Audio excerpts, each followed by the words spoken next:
कल्ह राति जी असांजी शुरूआति जे बारे में मां पंहिंजी आत्मा में तमामु घणो सुठो अनुभव कयो। ख़बर अथव केतिरा दफ़ा असांखे ख़बर न हूंदी आहे असां कहिड़ी कॾियुनि खे छा चऊं, पर इन जो नालो मां परमात्मा जी पहचान खे ज्ञान ॾिनो आहे। प्रभु जी पहचान असांखे उहो जुड़ियल जेकी करणु उन जी उमेद हूंदी आहे ज्ञान में, ऐं उहो शब्द ऐं जेके क़बूल करण जो नालो आहे उहो असांजे अंदरि हूंदो आहे। असांखे ज़रूरत आहे असांखे ज्ञान जी, उहो करे करे असां उनखे ज्ञान प्राप्त करे सघूं था ऐं उन परिस्थितियुनि में असां उहो करे सघंदा आहियूं ऐं ख़बर करे सघंदा आहियूं। असांखे अंदरूनी रूप ते उहो ॾिसणो आहे। जंहिंमहिल तव्हां उनखे ॾिसंदा ऐं सुञाणींदा, शंका न कंदव प्रभुअ जे लाइ तव्हांजे प्यार में, पंहिंजे जीवन में। ऐं असां उहो शुरू करे छॾियो। कल्ह राति असां इफिसियूं 1:17 में उन प्रार्थना कई, शुरूआति कई जिते पौलुस गिरजे लाइ प्रार्थना कई, प्रभु खे ॼाणण लाइ, उनखे लाइ प्रभु जे बारे में ॼाणण लाइ। मां नथी सम्झां त असां हिन जी कल्पना करे सघूं था केतिरा अजब ॻाल्हि आहिनि। मूंखे क़ाबिल थियणो आहे। ऐं ख़बर अथव असां अक्सर सोचींदा आहियूं केॾी वॾी ॻाल्हि आहे जॾहिं असां महसूसु कंदा आहियूं इंसान जी ॻाल्हि। ऐं ख़बर अथव ईअं थींदो आहे त असां हमेशह रोटी खाईंदा आहियूं ऐं चवंदा आहियूं त मां ॼाणींदी आहियां जॾहिं मूंखे माण्हू मिलंदा आहिनि ऐं उन वक़्तु मां उहा हालतुनि सां ॾिसंदी आहियां जंहिंमहिल उहो औरतुनि खे दुकाननि ते ॾिठो आहे। छा मां ॿुधायो तव्हांखे मुंहिंजा जूता ऐं पर्स हिते पहुचंदा न आहिनि, इन करे। ऐं माण्हू सोचींदा आहिनि मां उन बकवास में रहंदी आहियां, मतिलबु टीवी में रहंदी आहियां, इन करे। ऐं अगरि मूंखे ॿिए हंधि ॾिसंदा आहिनि त कुझु हो तमामु उमंग में हूंदा आहिनि। हिन करे उन चई तव्हां टीवीअ जी उन औरत वांगुरु था लॻो। ठीकु रहंदो त जॾहिं अजीब हूंदो आहे त मां तव्हांखे कुझु चवां ऐं ॼाणींदी आहियां। ऐं मां चयोमांसि हा मां ई आहियां। ऐं पोइ हुन चई बीहो हिते, मूंखे पंहिंजी भेण खे ॿुधाइणो आहे। उनखे विश्वास न थींदो त तव्हांखे ॾिठो आहे। मां चाहियां थी उन मूंखे ॾिसे तव्हां सां गॾु, उहो उमंग थी सघंदी आहे ऐं असांखे परमेश्वर खे ॼाणण खां पोइ उमंग में अची वेंदा आहियूं। केतिरो उत्साहित थींदो असां प्रभु खे ॼाणूं।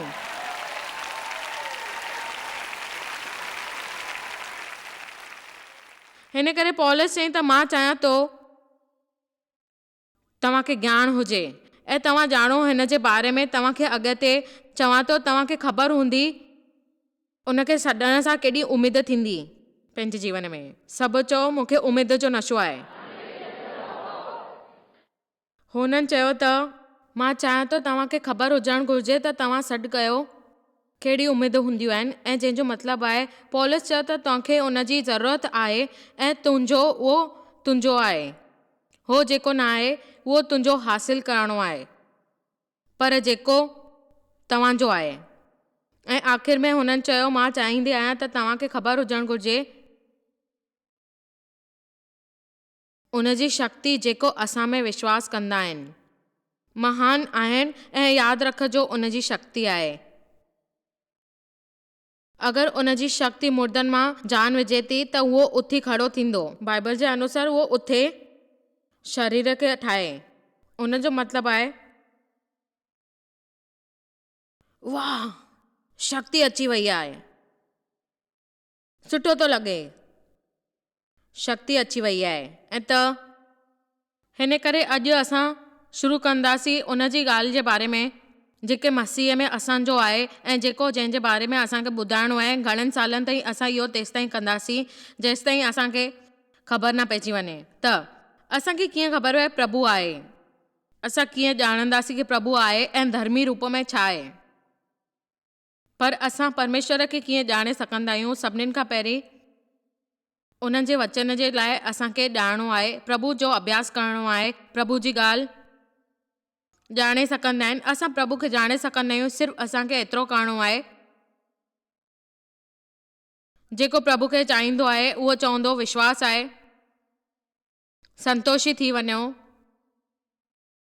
पाप न कयो ऐं विश्वास रखो उहो तव्हां सां गॾु आहे ऐं उहो करे थो। असांखे ॼाणणु घुरिजे त परमेश्वर असांखे उमेद कीअं थो रखे ऐं सभिनीनि खां पहिरीं ॻाल्हि ऐं उहो मां तव्हांखे ॿुधायां थी त उहो हूंदो आहे ऐं उहो चाहे थो विश्वास कयो। कॾहिं अंधविश्वास, कॾहिं शक, कॾहिं कुझु शक शक शक शक। यूहन्ना 11:40 जे अनुसार जेको विश्वास कंदो परमेश्वर जी महिमा ॾिसंदो। इन करे तव्हांखे चयो वेंदो आहे त तव्हां सहन कयो पर विश्वास करे। बल्कि जेको विश्वास कंदो आहे उनखे उहो सभु कुझु नज़र ईंदो आहे जेको उहो चाहे थो। उन जी परिस्थितियुनि में उहो सभु हटी वेंदो आहे जेको उहो उनखां लड़ी नथो सघे ऐं प्रार्थना कंदो आहे त इहो परिस्थितियूं हली वञनि ऐं उन जे अनुसार प्रभु निपटंदो। आमीन। अहिड़ो अनुभव थींदो मनो त कुझु न हुजे पर तव्हांखे कुझु थींदो इहो मूंखे ख़बर आहे। हिन खां पोइ असांखे ॼाणण जी ज़रूरत आहे। असां चाहींदा आहियूं त असांखे ख़ासि ध्यानु ॾियणो पए छाकाणि त असां अॼु हिन विषय में ॻाल्हाईंदासीं। असांखे इन ॻाल्हि जी ॼाणणु घुरिजे त असांखे प्रभु जी हिसे मां कहिड़े ॼाण जी असांखे उमेद करणी आहे। देव ऐं मूंखे अचरज थींदो आहे छाकाणि त असां शादी जा 43 साल गुज़ारिया आहिनि। जल्दी 44 ते पूरा वेंदासीं ऐं असां ॼाणींदा आहियूं त असांखे छा खपे, कहिड़ी उमेद आहे। मुंहिंजो मतिलबु आहे त हिन जो इहो पहिरीं ॻाल्हि इहा आहे त असां कहिड़ी परिस्थितियुनि में छा करण वारा आहियूं। मुंहिंजे बारे में इहा ॻाल्हि आहे त सदा असांखे परमेश्वर जे बारे में ॼाणणो आहे। असांखे उन्हनि जे चरित्र खे ॼाणणु घुरिजे ऐं उमेद करणु खपे। अॼु मां तव्हांखे इहो ॿुधायां थी कि उमेद कीअं करणु खपे। हाणे मां तव्हांखे ॿुधायां थी प्रभु जी कृपा सां असांखे कीअं उमेद जाॻंदियूं आहिनि। असां उमेद कंदा आहियूं त असांजो इहो थिए। असां पाप लाइ माफ़ी घुरंदा आहियूं ऐं कॾहिं कॾहिं इहा ॻाल्हि कंदा आहियूं। असां उमेद कंदा आहियूं प्रभु असांखे इहा ॻाल्हि ॾेखारे ऐं कंहिं महिल इंतज़ारु थींदो आहे। अञा तव्हांखे छा उमेद आहिनि, तव्हां छा उमेद करे सघंदा आहियो प्रभुअ सां ऐं प्रार्थना करे सघंदा आहियो। हर रोज़ जी ॻाल्हि ते तव्हां छा करे सघंदा आहियो। मां तव्हांखे ॿुधायां थी, मां जाम साल हिते गुज़ारे छॾिया आहिनि ऐं उमेदुनि ते इहा ॻाल्हि थींदियूं आहिनि त असां उमेद कंदा आहियूं छाकाणि त असांखे ख़बर आहे पंहिंजी ज़ुबान तां असां पक न थींदा आहियूं पर त बि असां उमेद कंदा आहियूं। पंहिंजे प्रभु खे चवंदा आहियूं। एतिरा घणा सामान आहिनि, असां हर घड़ी चवंदा आहियूं असांखे इहा उमेद आहे, असांखे इहा शइ खपे ऐं पोइ चवंदा आहियूं त असांखे इहे ॻाल्हियूं वणंदियूं आहिनि, असां ईअं करे सघंदा आहियूं ऐं इन जे करे असां इहो ॻाल्हियूं चवंदा आहियूं। असांखे उमेद आहिनि त प्रभु असांजे लाइ इहो सभु करे ऐं तव्हां प्रभु खे चवंदा आहियो मूंखे इहो खपे ऐं मां तव्हांखे चवां थी तव्हां मुंहिंजे लाइ इहो सभु कयो। मां तव्हां खां कुझु उमेद रखां थी, इन करे तव्हां इहो सभु करे रहिया आहियो। मां तव्हांजी ॿार आहियां ऐं ख़बर अथव तव्हांखे उमेद करणी आहे त तव्हांखे जवानी वांगुरु वर्ताव करणु खपे जीअं हमेशह खां कंदा आया आहियो ऐं तव्हांखे ख़बर पए त तव्हां धोबीअ जा कुर्ता आहियो। चाहे माझी में तव्हांजो कुझु हींअर अनुभव हुजे न हुजे, तव्हां हुनखे बदिले सघंदा आहियो। तव्हां हुनखे बदिले सघंदा आहियो। तव्हांखे इहो इंतज़ारु करिणो आहे तव्हां हुनखे कीअं बदिले सघंदव ऐं तव्हांखे उहो बदिलणो आहे। शैतान खे हटाइणो आहे, उन सां असहमत थी करे उनखे हटाए छॾिणो आहे।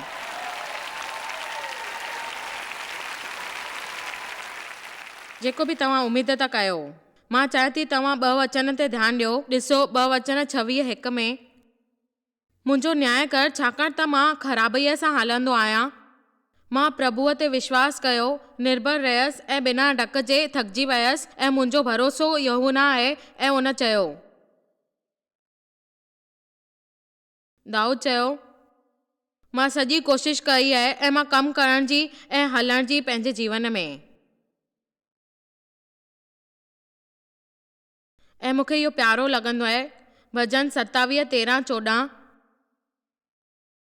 अगरि मूंखे विश्वास न हुजे हा त ज़िंदा में धरतीअ ते यहोवा जे भलाईअ जो दृश्य कीअं नज़र अचे हा ऐं मुर्दनि ते थी वञी यूहन्ना यादि करे ऐं ताक़त सां उन मज़बूत सां इहो योग कयो हुयो ऐं असांखे ख़बर आहे त उन छा ॾिठई वचननि में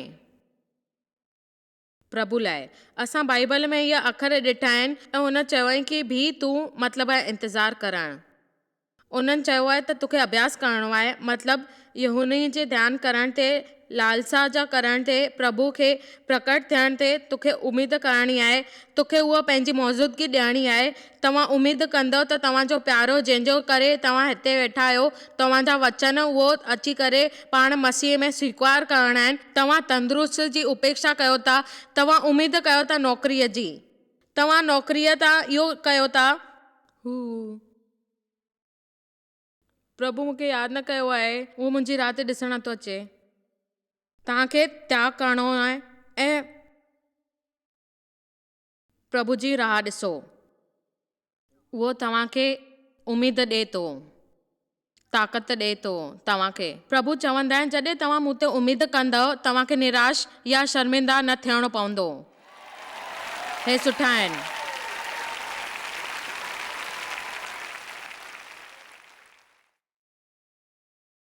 प्रभु केरु आहे?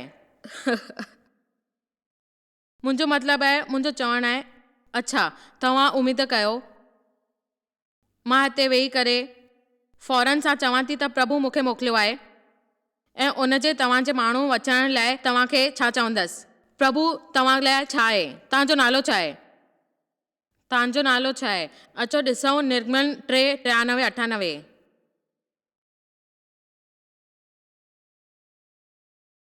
मूंसां परमेश्वर खे जॾहिं चयईं त मां इस्राएल वञी करे उते पहुचंदसि, उहो मूंखां पुछंदा कि तुंहिंजो नालो छा आहे, त मां उन्हनि खे छा जवाबु ॾींदसि? मां छा चवंदसि? मूंखे जाम वणंदो आहे इहो। ऐं उन्हनि चयो कि मां इस्राएल जे जेकी ॻाल्हि आहे नालो ॿुधाइणो आहे, मां आहियां हुननि वटि ऐं मूंखे मोकिलियो आहे। ज़रा जाम महान मतिलबु आहिनि इन जा। हाणे जेकी सुठी ॻाल्हियूं आहिनि, मां आहियां हिते तव्हांजे लाइ, उहो तोखे चवणो आहे। हिन करे असां परमेश्वर जी हर किथे हुजणु घुरिजे। उहो असां सां गॾु आहे ऐं उहो चए थो हर वक़्तु मां तव्हां सां गॾु आहियां। इहो सुठो आहे। प्रभु असां सां गॾु आहे हर वक़्तु ऐं उहो चए थो कि मां तोसां गॾु रहंदसि। हिन धरतीअ ते अलॻि अलॻि हिसनि में हर हंधि हर वक़्तु तव्हांजे जीवन जी ॻाल्हि खे ॾिसंदो। उहो पाण उहो हमेशह हाज़ुरु थींदो आहे ऐं उहो चवंदो आहे कि मां इहो कुझु उमेद न कई हुई ऐं जेके तव्हां उनखे न सुञाणे सघंदा, तव्हांजे अंधकार जे करे ॾिसी न सघंदा आहियो। तव्हांजी असफलताऊं, कमज़ोरियूं, तव्हां असफलता थींदा आहियो, इन करे तव्हां उनखे ॾिसी न सघंदा आहियो। प्रभु खे सभु कुझु ख़बर आहे, शुरूआति खां वठी करे अंत ताईं, ऐं उहो तव्हां सां ख़बर आहे। उहो शक्तिशाली आहे ऐं उहो करे सघंदो आहे। नामुमकिन शयूं खे मुमकिन रूप ते करे करे उहो तव्हांजे साम्हूं ईंदो आहे। प्रभु चई त तव्हां ॾकियल छो आहियो? उन्हनि चेलनि खे ॿुधायो त तव्हांखे छा करणु खपे ऐं हाणे मां केरु आहियां ऐं मां केरु हुयसि उन वक़्तु। ऐं हिन करे जॾहिं असां सम्झंदा आहियूं त परमेश्वर हिते आहे, पोइ असां शांति थी वेंदा आहियूं, छाकाणि त असांखे ख़बर पइजी वेंदी आहे त असां विश्वास कंदासीं ऐं उहो मिलंदो जंहिंजी ज़रूरत आहे असांखे, ऐं असां उन जी ज़रूरत कंदासीं ऐं उहो असांखे पूरी थींदी। उहो कंदो रहंदो आहे असां में। मां आहियां, मां आहियां। प्रभु जो किरदारु हिकु चरित्र रूप में आहे। हो पहिरियों नालो जेको प्रभु मूसा खे ॿुधायो उन जो उपचारण नथो करे सघिजे। हुननि चयो मां आहियां, मां हिन खां बहितर नथी करे सघां। अफ़सोस जी ॻाल्हि आहे, पर उन्हनि चयो मां आहियां, YHWH। इन जो उपचारण ॾुखियो आहे छाकाणि त इन खे स्वर न आहिनि। इहो चई नथो सघिजे उहो छा हुयो। प्रभु एतिरा महान आहे, उन्हनि इहे ॻाल्हि चई त असां चई बि नथा सघूं। असांखे ख़बर आहे त उहो जाम सुठो आहे, जाम सुहिणो आहे ऐं अंदरी रूप ते उहो जाम प्यारो आहे ऐं उन जी आत्मा दया सभिनीनि खां वॾी आहे ऐं उहो जेकी ग़लति ॻाल्हियूं आहिनि उहो हटाए छॾींदो। अरे मूंखे ईअं लॻंदो आहे त कीअं उहो जेको आहे असांखे अनुभव कराईंदो आहे ऐं चवंदो आहे, ख़बर अथव असां ग़लति ॻाल्हियुनि में छो वेंदा आहियूं? छाकाणि त असांखे लॻंदो आहे कि जेकी ग़लति आहे उहा सही ॻाल्हि आहे। असां जाम सोचींदा आहियूं, असांखे लॻंदो आहे त असां इहो करे रहिया आहियूं, पर पहिरीं समस्या इहा आहे त असां वधीक ई हुन जे बारे में सोचणु लॻंदा आहियूं ऐं पोइ उपयोग ॻोल्हींदा आहियूं, सभाउनि में ॾिसंदा आहियूं, छाकाणि त हुते सुठो अनुभव थींदो आहे। पर ध्यानु ॾियो, सभिनीनि खां ज़रूरी हूंदो आहे पंहिंजे बल ते प्रभु जी शक्तिशाली ॾिसो ऐं ख़ुशि रहो पंहिंजे जीवन में। ठीकु आहे, उन्हनि हुन जे नाले में कुझु स्वर विधा ऐं पोइ जेहोवा ठहियो, पोइ यहोवा, जंहिंजो मतिलबु आहे प्रभु परमेश्वर। हाणे थोरो अॻियां वधूं था ऐं उन्हनि जो नालो सां गॾु नालो जोड़े शुरू कई, उन सां गॾु त जेहोवा रापा, जंहिंजे बारे में असां अॼु ॻाल्हि करण वारियूं आहियूं, जंहिंजो मतिलबु आहे प्रभु मूंखे सुठो करण वारो आहे। प्रभु जो नालो एतिरो मुख्य आहे त असांखे अज्ञानी रूप ते उहो ॾिसणो आहे त प्रभु पंहिंजे परमेश्वर जो नालो न रखंदा आहिनि। मूंखे हिते हिकु मिंट कुझु चवणो आहे। प्रभु जो नालो में रखणु फ़क़्ति परमेश्वर चई करे असां इहो जोड़ियूं, जेकी सच ॻाल्हि आहे। असल में शायदि कुझु माण्हू सभिनीनि खां सुठो तरीक़ो माण्हू ज़रिए परमेश्वर जो नालो खणाइणु आहे। इन जो मतिलबु आहे तव्हांखे नालो बेकार करणो आहे। ऐं हिकु सुठो तरीक़ो आहे त माण्हू बिना सम्झे ई इन खे कंदा आहिनि ऐं चवंदा आहिनि फ़क़्ति असां पंहिंजो परमेश्वर आहे। हे तमामु मज़ेदार आहे। टीवी ते माण्हू, टीवीअ जा सभई माण्हू जिन में तमामु अविश्वास थियण जो दावो कंदा आहिनि, हर दफ़े इहा चवंदा आहिनि बेवकूफ़ी आहे।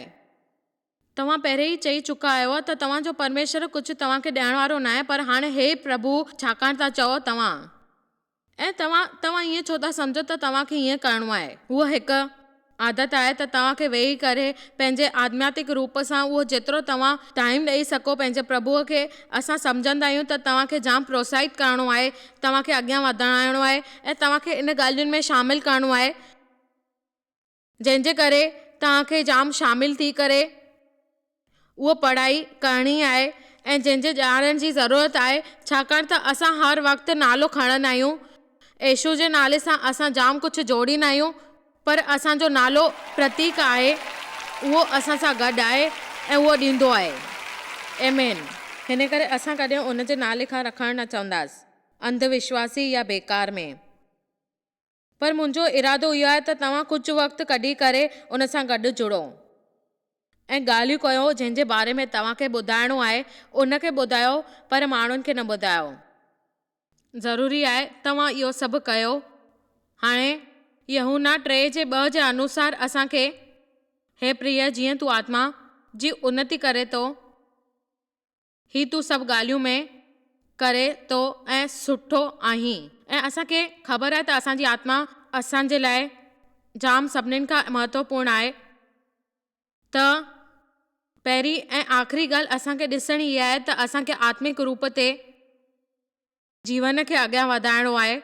ऐं इन जे करे न छाकाणि त असां इहा ॻाल्हि आहियूं, मर्द या औरत आहियूं, पर असां उन्नति करे सघंदा आहियूं। उनजो इहो मतिलबु आहे त असांखे इहो करिणो आहे ऐं उथो। ऐं ॿी ॻाल्हि जेकी माण्हुनि खे इहो लॻंदो आहे, आसीस ॾियण लाइ तव्हांखे जेतिरी ॻाल्हियूं करणियूं आहिनि तव्हां ॿुधाए सघंदा आहियो, अनुभव करे सघंदा आहियो ॿियनि जे लाइ, तव्हां उहो कमु करे सघंदा आहियो जेको तव्हांखे करिणो आहे ॿियनि जे लाइ ऐं सभिनी लाइ।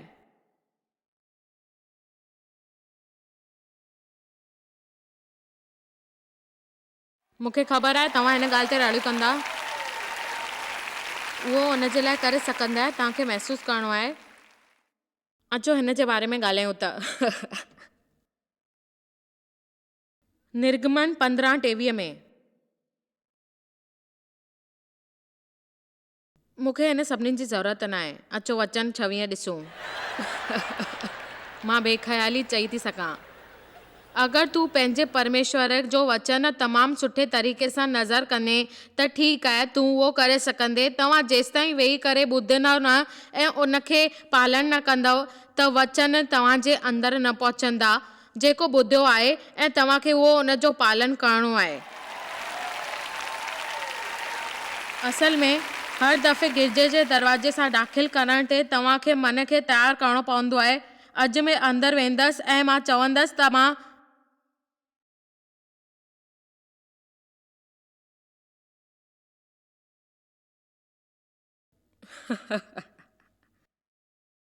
ऐं तव्हांखे चवणो आहे जेको बि तव्हां सिखंदासि पंहिंजे जीवन में ऐं उहो ॿुधण बि शुरू करे छॾींदासि जेको तव्हांजो लिखियलु आहे।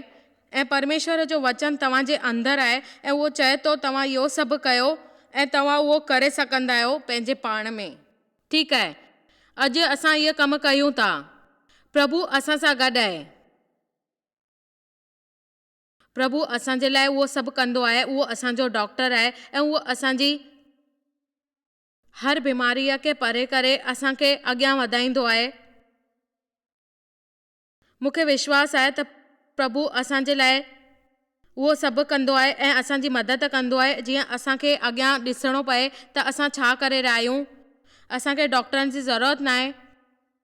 हाणे तव्हांजे लाइ उहो सभु जेको आहे डॉक्टर तव्हांजे लाइ कंदो आहे ऐं उहो उपयोग ॿुधाईंदो आहे तव्हांखे। ऐं तव्हां चवंदा आहियो मूंखे ख़बर आहे तव्हां मुंहिंजी मदद करणु आया। जेकी सच ॻाल्हि आहे उहा आहे त ऐं तव्हां मदद न कई हुजे हा त केतिरा ई घणा डॉक्टर हूंदा आहिनि तव्हांखे भलो कंदा आहिनि ऐं तव्हांखे ख़बर पवंदी आहे त उहो तव्हांजा पाण प्रभु न हुया ऐं उहो तव्हांजे प्रभु जे रूप में डॉक्टर आया हुया। उहो तव्हांजो डॉक्टर आहे। प्रभु जा वचन तव्हांजे लाइ दवाऊं आहिनि। उहो तव्हांजी भलाई कंदो पूरीअ तरह सां, सुठे तरीक़े सां, मानसिक रूप सां, भावनाऊं रूप सां, सामाजिक रूप सां। नीति वचन 4:20 हे मुंहिंजा पुट मुंहिंजा वचन ध्यानु ॾेई ॿुधो ऐं पंहिंजे कमनि में ॻाल्हियुनि ते इहो लॻायो ऐं पंहिंजी अखियुनि जी ओट न ॾियो त तुंहिंजो उहो मन मुंहिंजे ते लॻंदो ऐं तव्हांजा सभु कम थींदा। त प्रभु जा वचन दवा वांगुरु हूंदा आहिनि। हिकु तर्ज में लिखियलु आहे त वचन दवा आहे ऐं हू साफ़ आहे। त तव्हांखे हिकु कारण घुर्जे ख़ासि तरह सां अगरि तव्हांखे भलाई जी ज़रूरत आहे, तव्हांखे उनखे वधीक चाहीणो आहे, ईर्ष्या सहमत थियणो आहे ऐं तव्हांखे उहो करिणो आहे जेको फ़ाइदो हुजे। तव्हां ख़ाली सुठो थियण जी कोशिशि कयो ऐं ईश्वरीय रूप ते प्राप्त कयो। ठीकु आहे, असांखे हमलावर हुजणु घुर्जे, फ़क़्ति बचाव करण वारो न। असां फ़क़्ति पाण ते थियण वारी तकलीफ़ुनि जो विरोध न कयूं, पंहिंजी तकलीफ़ुनि न थियूं ऐं ॿियनि जो विरोध करे असां पंहिंजी इहा गहराई न खोटियूं पंहिंजे पाण में। हे पक करण त असां उन पहलू में शक्तिशाली आहियूं। इन करे तव्हांखे अलॻि अलॻि वचन सिखणु घुर्जे भलाईअ जे बारे में ऐं इन जे बारे में तव्हांखे ज़रूरत आहे ऐं तव्हां इहा पूरी करे सघंदा आहियो। ध्यानु लॻाइणु शुरू करे छॾियो। इन ॻाल्हियुनि जे बारे में सोचियो ऐं ध्यानु कयो त तव्हां पंहिंजे भाउ भेण खे धीरे धीरे मुंहं में चवंदा ऐं उनखे चवंदा कि तूं ठीकु थी वञे ऐं तुंहिंजी सहमत थिए, तूं सुठो रहीं ऐं तुंहिंजो शुक्रगुज़ार आहियूं, तुंहिंजो वचन था पढ़ियूं ऐं तुंहिंजी महिमा था चऊं। वचन ते ध्यानु लॻायो, अनुभव कयो, क़ाबिलियत रूप सां तव्हां इहो करे सघंदा आहियो। तव्हांजी शक्ति मुंहिंजे में आहे, तव्हांजो जीवन मुंहिंजे में आहे। हालेलुया। असांखे शायदि डॉक्टर वटि वञी करे दवा वठण जी ज़रूरत हुजे, पर सभिनीनि खां मुख्य हे आहे त असांखे प्रभु ते विश्वास करणो आहे ऐं जीवन में उन जो सुठो करण जी शक्ति उपेक्षा करणु घुर्जे। येशू असांजी सहमत ठाहींदो आहे ऐं आत्मविश्वास ठाहींदो आहे। तव्हां अॻियां वधो, जेकी बीमारी आहे तव्हांजे शरीर में हटिजी वञे।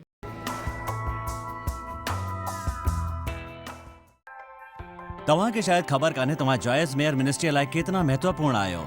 असां तव्हांजी क़दुरु कयूं था ऐं पंहिंजे दोस्तनि ऐं भागीदारनि खे धन्यवाद करियूं था जंहिंजे करे दुनिया भर में सेवा करणु मुमकिन थियो आहे। असां मिली करे बुखियनि खे खाराईंदा आहियूं, ग़रीबनि खे कपिड़ा ॾींदा आहियूं ऐं देश खे हिकु शुभ संदेश ॾेई रहिया आहियूं। महिरबानी करे अॼु ई jmmindia.org ते असां खां संपर्क कयो। प्रार्थना जे लाइ, विनती करण जे लाइ, असांजे संसाधनों जे बारे में ऐं वैदिक ख़बर वास्ते, जॉयस जी सभाउनि जो वक़्तु ॾिसण वास्ते, असांजा भागीदार ठहण वास्ते, जीअं असीं सॼी दुनिया में मसीहा जो प्रेम विरायूं। हाणे ॾिठल प्रोग्राम जा प्रायोजक हुया जॉयस मायर मिनिस्ट्रीज़ जा दोस्त ऐं भागीदार।